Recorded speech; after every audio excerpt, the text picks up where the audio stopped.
Arif ഹുസൈന്റെ post കണ്ട നമ്മള് പടച്ചവന് നന്ദി പറയേണ്ട നിമിഷം ഇത്തരത്തിലുള്ള ചില പോസ്റ്റുകൾ കാണുമ്പോഴാണ്. പടച്ചവൻ ഇവനെ പോലൊന്നും നമ്മളെ ആക്കിയില്ലെന്ന് അലയുമ്പോഴാണ്. ഇവന്റെ ഒന്നും മനോഭാവത്തിൽ നമ്മളൊന്നും ആക്കിയില്ലെന്നല്ല. ഞാൻ 10 മാസം വയറ്റിൽ ചുമന്ന ഉമ്മ മരണപ്പെടുമ്പം ഒരു നിരീശ്വരവാദി അല്ല, നിരീശ്വരവാദി എന്ന ലേബൽ ജീവിക്കുന്ന യുക്തിവാദി മോർച്ചക്കാരനായ ആരിഫ് ഹുസൈന്റെ പോസ്റ്റാണ്. ഉമ്മ മരിച്ചു, ഹൂറന്മാർക്ക് വേണ്ടി സ്വന്തം മകനെ വരെ തള്ളിപ്പറഞ്ഞ എന്റെ ജിഹാദി ഉമ്മ മരിച്ചിട്ടും വിട്ടില്ല. നമ്മൾ പഠിക്കേണ്ടതാണ് എങ്ങനെയാണ് ഒരു മനുഷ്യൻ മൃഗാവസ്ഥയിലേക്കായി പോകുന്നത്. നമ്മൾ ചിന്തിക്കേണ്ടത് ഓരോ മനുഷ്യനും ബുദ്ധിയുള്ളവൻ, ചിന്തയുള്ളവൻ മനസ്സിലാക്കേണ്ടതാ. എന്റെ ജിഹാദി ഉമ്മ ഹൂറന്മാർ ഇല്ലാത്ത ലോകത്തേക്ക് പോയി. ആദരാഞ്ജലികൾ. മരിച്ചിട്ട് പോലും ആ ഉമ്മാനെ വെറുതെ വിട്ടില്ല. അൽഹംദുലില്ലാ, പടച്ചോൻ ഇവനെ പോലും നമ്മളെ ആക്കിയില്ലല്ലോ. സത്യത്തിൽ ആരിഫ് ഹുസൈനെ സപ്പോർട്ട് ചെയ്യുന്നവരൊക്കെ മനസ്സിലാക്കേണ്ടത്, ഉമ്മ ആരിഫ് ഹുസൈനെ തള്ളി പറഞ്ഞില്ല. ഒരു ചോദ്യമാണ്, ഉമ്മ ആരിഫ് ഹുസൈനെ തള്ളി പറഞ്ഞില്ലേ? സ്വന്തം മകനെ തള്ളി പറഞ്ഞില്ല എന്നാ. ആരിഫ് ഹുസൈനെ തള്ളി പറഞ്ഞ് മതം മാറിയതിനൊന്നുമല്ല. മതം മാറിയതിനാണ് ആരിഫ് ഹുസൈനെ തള്ളി പറഞ്ഞ്. ആരിഫ് ഹുസൈൻ മൃഗമായതിനാണ്. അതായത് ആരിഫ് ഹുസൈൻ ഇസ്ലാം മതത്തിൽ നിന്നും അവൻ ഒരു വിശ്വാസമില്ലാത്ത ഒരു നിരീശ്വരവാദിയായെന്ന് വിചാരിക്കുക. അങ്ങനെ ലോകത്ത് എത്രയോ ആളുകൾ അങ്ങനെ ആയിട്ടുണ്ട്, അല്ലെങ്കിൽ മറ്റേതെങ്കിലും മതത്തിൽ അങ്ങനെ പോയിട്ടുണ്ട്. അതിനപ്പുറത്തേക്ക് ആരിഫ് ഹുസൈൻ പരസ്പരം അങ്ങോട്ടും ഇങ്ങോട്ടും തോളോട് തോള് ചേർന്ന് ജീവിക്കുന്ന ഈ നാട്ടിലെ ഹിന്ദുവിനെയും മുസൽമാനെയും എത്രത്തോളം മാനസികമായി ഇവന്റെയൊക്കെ വർത്തമാനം കാരണം അകറ്റിയിട്ടുണ്ട് എന്ന് ചിന്തിക്കുമ്പോഴാണ് അവർക്ക് സങ്കടം. മനുഷ്യരെ തമ്മിൽ ഭിന്നിപ്പിക്കുകയും മനുഷ്യരെ തമ്മിൽ പരസ്പരം എന്തെങ്കിലും ഒരു മുട്ടുസൂചിയുടെ ഉപകാരം സമൂഹത്തിലുണ്ട്. നമ്മൾ ചിന്തിച്ചിട്ടുണ്ടോ?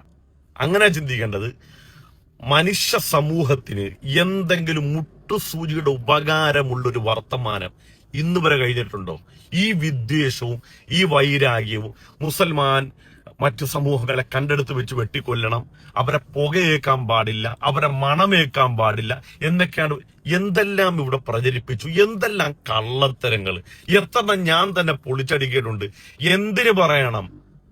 ഒരു സനാതന ധർമ്മിയായ ബഹുമാനപ്പെട്ട രാഹുൽ ഈശ്വറിന്റെ മുമ്പിൽ ചെന്ന് ജിഹാദ് എന്നുള്ള തീവ്രവാദമാണ് തെളിയിക്കാൻ നോക്കിയപ്പോൾ ഖുർആൻ ഓതി രാഹുൽ ഈശ്വർ വരെ മറുപടി പറഞ്ഞ് മുട്ടുകുത്തിച്ചില്ലേ? ആകപ്പാൻ അവരെ മുമ്പിൽ നാറി മെഴുകിയില്ലേ ഈ ആരിഫ് ഹുസൈൻ? ഇങ്ങനെ മൃഗമായ ഒരു മനുഷ്യനെയാണ് ഉമ്മ വെറുത്തത്. അല്ലാതെ ആരിഫ് ഹുസൈൻ എന്ന് പറഞ്ഞ മകനെ അല്ല, മകൻ മൃഗമായപ്പോഴാണ് മകന് വെറുത്തുപോയത്. ഒരു ഉപകാരവുമില്ലാത്ത സമൂഹത്തിൽ ഒരു തരത്തിലുള്ള പരിവർത്തനം ഉണ്ടാക്കാൻ കഴിയാത്ത നിർഗുണനായതിനാണ് എതിർത്തത്. അതിനാ ഉമ്മാനെ എന്ത് ചെയ്തു? 10 മാസം ചുമന്ന ഉമ്മാനെ അവൻ മരണപ്പെട്ടപ്പോ പറയാ ഉമ്മ ജിഹാദി ഉമ്മാന്ന്. അല്ലാ റബ്ബേ, നമ്മൾ ഒറ്റാകരേ ഉള്ളൂ. മരിക്കുന്നത് വരെ ഈ അവസ്ഥയിലേക്കോ നമ്മളെയോ നമ്മളെ മക്കളെയോ ഒന്നും ഈ ഒരു അവസ്ഥയിലേക്ക്, ഈ മൃഗമാകുന്ന അവസ്ഥയിലേക്ക് എത്തിക്കല്ലേ എന്നുള്ളതാണ്. ജീവിക്കാൻ വേണ്ടി, പള്ള നിറക്കാൻ വേണ്ടി, സമൂഹത്തിൽ സർവ്വ അംഗീകാരം കിട്ടാൻ വേണ്ടി, ഭരണീയരായ ആളുകളുടെ തണലിൽ എന്നും ഇങ്ങനെ സുഖിച്ച് ജീവിക്കാൻ വേണ്ടി ആരെയൊക്കെ തള്ളി പറയണം, ആരെയൊക്കെ തള്ളിക്കളയണം, എന്തെല്ലാം വൃത്തികേടുകൾ പറയണം എന്നെങ്കിലും ഒരു മനുഷ്യന്റെ ഹൃദയത്തിൽ തണുത്ത തെളിനീര്, സ്നേഹത്തിന്റെ തെളിനീരുണ്ടാക്കുന്ന ഒരു വർത്തമാനമെങ്കിലും ഏതെങ്കിലും ഒരു വീഡിയോയിൽ, ഏതെങ്കിലും ഒരു വാക്കിൽ കാണിച്ചു തരാൻ ഏതെങ്കിലും ഒരു മനുഷ്യർക്ക് സാധിക്കുമോ? അതുകൊണ്ടാണ് യുക്തിവാദി മക്കളാകുമ്പം അവൻ ശാസ്ത്രചിന്ത ഉണ്ടാകുമല്ലോ, അവൻ കുറച്ചൊക്കെ സ്വതന്ത്രമായിട്ട് ചിന്തിക്കുമെന്നല്ല എല്ലാവരുടെയും പേടി എന്നുള്ളത്. അവൻ മൃഗമായി പോകുന്നുണ്ട്. അവനെ കൊണ്ട് പിന്നെ ഒരു ഗുണമില്ല.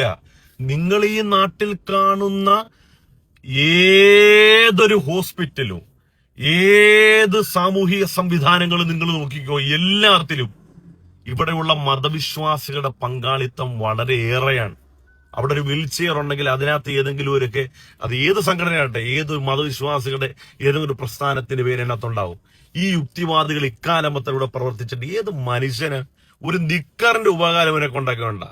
ഒരു നിക്കറിന്റെ, ഒരു വള്ളി ട്രൗസറിന്റെ, അതിന്റെ അനാസ്റ്റിക്കിന്റെ ഉപകാരം ഇവനെ കൊണ്ടൊക്കെ ഉണ്ടാ? ഇങ്ങനെ രാവിലെ മുതൽ വൈകുന്നേരം വരെയൊക്കെ ലോകത്ത് പല പ്രതിഭകളും കണ്ടുപിടിച്ച അതിന്റെ പുറത്ത് കയറിയിരുന്ന അവകാശവാദം പറഞ്ഞ് ഞങ്ങളാണ് ഇതൊക്കെ ഉണ്ടാക്കിയത്. എന്തുണ്ടാക്കി? ഈ കാലം അത്രയും ഈ രവിചന്ദ്രനൊക്കെ പ്രസംഗിച്ചുകൊണ്ട് നടന്നു. ഈ മതവിമർശനം നടത്തി, മതം ഉള്ളത് കൊണ്ട് മതവിമർശനം നടത്തിയാണ് ഇവരൊക്കെ ജീവിച്ചത്. അതിനപ്പുറത്തേക്ക് എന്തെങ്കിലും ഒന്ന് കണ്ടുപിടിച്ചിട്ടുണ്ടോ? മനുഷ്യ സമൂഹത്തിന് എന്തെങ്കിലും മുട്ടുസൂചിയുടെ ഉപകാരമുള്ളൊരു വർത്തമാനം ഇന്ന് വരെ കഴിഞ്ഞിട്ടുണ്ടോ? ഈ വിദ്വേഷവും ഈ വൈരാഗ്യവും മുസൽമാൻ മറ്റു സമൂഹങ്ങളെ കണ്ടെടുത്ത് വെച്ച് വെട്ടിക്കൊല്ലണം, അവരെ പുകയേക്കാൻ പാടില്ല, അവരെ മണമേക്കാൻ പാടില്ല എന്നൊക്കെയാണ് എന്തെല്ലാം ഇവിടെ പ്രചരിപ്പിച്ചു. എന്തെല്ലാം കള്ളത്തരങ്ങൾ, എത്ര ഞാൻ തന്നെ പൊളിച്ചടിക്കേണ്ടതുണ്ട്. എന്തിനു പറയണം? ഒരു സനാതന ധർമ്മിയായ ബഹുമാനപ്പെട്ട രാഹുൽ ഈശ്വറിന്റെ മുമ്പിൽ ചെന്ന് ജിഹാദ് എന്നുള്ളത് തീവ്രവാദമാണ് തെളിയിക്കാൻ നോക്കിയപ്പോൾ ഖുർആൻ ഓതി രാഹുൽ ഈശ്വർ വരെ മറുപടി പറഞ്ഞ് മുട്ടുകുത്തിച്ചില്ലേ? ആകെപ്പാൻ അവരെ മുമ്പിൽ നാറി മെഴുകിയില്ലേ ഈ ആരിഫ് ഹുസൈൻ? ഇങ്ങനെ മൃഗമായ ഒരു മനുഷ്യനെയാണ് ഉമ്മ വെറുത്തത്. അല്ലാതെ ആരിഫ് ഹുസൈൻ എന്ന് പറഞ്ഞ മകനെ അല്ല, മകൻ മൃഗമായപ്പോഴാണ് മകന് വെറുത്തുപോയത്. ഒരു ഉപകാരവുമില്ലാത്ത സമൂഹത്തിൽ ഒരു തരത്തിലുള്ള പരിവർത്തനം ഉണ്ടാക്കാൻ കഴിയാത്ത നിർഗുണനായതിനാണ് എതിർത്തത്. അതിനാ ഉമ്മാനെ എന്ത് ചെയ്തു? 10 മാസം ചുമന്ന ഉമ്മാനെ അവൻ മരണപ്പെട്ടപ്പോ പറയാ ഉമ്മ ജിഹാദി ഉമ്മാന്ന്. അല്ലാ റബ്ബേ, നമ്മൾ ഒറ്റാകരേ ഉള്ളൂ. മരിക്കുന്നത് വരെ ഈ അവസ്ഥയിലേക്കോ നമ്മളെയോ നമ്മളെ മക്കളെയോ ഒന്നും ഈ ഒരു അവസ്ഥയിലേക്ക്, ഈ മൃഗമാകുന്ന അവസ്ഥയിലേക്ക് എത്തിക്കല്ലേ എന്നുള്ളതാണ്. ജീവിക്കാൻ വേണ്ടി, പള്ള നിറക്കാൻ വേണ്ടി, സമൂഹത്തിൽ സർവ്വ അംഗീകാരം കിട്ടാൻ വേണ്ടി, ഭരണീയരായ ആളുകളുടെ തടലിൽ എന്നും ഇങ്ങനെ സുഖിച്ച് ജീവിക്കാൻ വേണ്ടി ആരെയൊക്കെ തള്ളി പറയണം, ആരെയൊക്കെ തള്ളിക്കളയണം, എന്തെല്ലാം വൃത്തികേടുകൾ പറയണം എന്നെങ്കിലും ഒരു മനുഷ്യന്റെ ഹൃദയത്തിൽ തണുത്ത തെളിനീര്, സ്നേഹത്തിന്റെ തെളിനീരുണ്ടാക്കുന്ന ഒരു വർത്തമാനമെങ്കിലും ഏതെങ്കിലും ഒരു വീഡിയോയിൽ, ഏതെങ്കിലും ഒരു വാക്കിൽ കാണിച്ചു തരാൻ ഏതെങ്കിലും ഒരു മനുഷ്യർക്ക് സാധിക്കുമോ?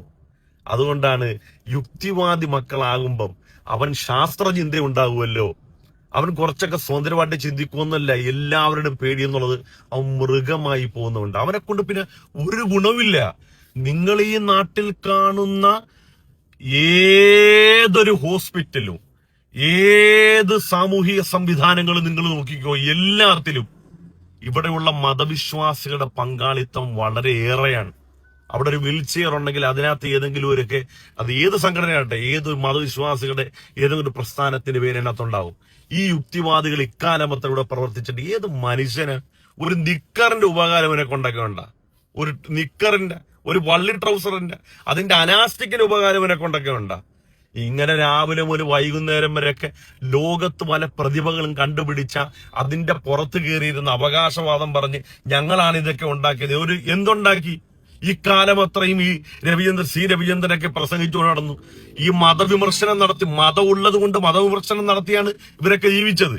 അതിനപ്പുറത്തേക്ക് എന്തെങ്കിലും ഒന്ന് കണ്ടുപിടിച്ചിട്ടുണ്ടോ? എന്തെങ്കിലും ഒരു കൊതുകിന്റെ ചിറകെങ്കിലും? അതുകൊണ്ട് ഒരുത്തൻ യുക്തിവാദിയായതുകൊണ്ട് അവന്റെ അമ്മ അല്ലെങ്കിൽ അവന്റെ ഉമ്മ തള്ളി പറയുന്നതല്ല, അവൻ മൃഗമായി പോയതിലാണ് വിഷമം. ഓക്കെ, സ്വന്തം മകനെ ഓർത്ത് നീറി ജീവിച്ച ഉമ്മ, സ്വന്തം മകൻ എന്തെങ്കിലും മനുഷ്യനാകുന്ന പ്രതീക്ഷയിൽ ജീവിച്ച ഉമ്മ, ഒടുവിൽ അള്ളാഹുവിന്റെ റഹ്മത്തിലേക്ക് യാത്രയായി. അള്ളാഹു അവർക്ക് മഗ്ഫിറത്തും റഹ്മത്തും കൊടുക്കുമാറാകട്ടെ. ജന്നാത്തു നഈമിൽ അള്ളാഹു അവരെയും നമ്മളെയൊക്കെ ഒരുമിച്ച് കൂട്ടുമാറാകട്ടെ. അവരുടെ സഹനത്തിന് അല്ലാഹു വലിയ അജ്റുൻ അദീമായ പ്രതിഫലം നൽകി അനുഗ്രഹിക്കുമാറാകട്ടെ. ആമീൻ യാ റബ്ബൽ ആലമീൻ.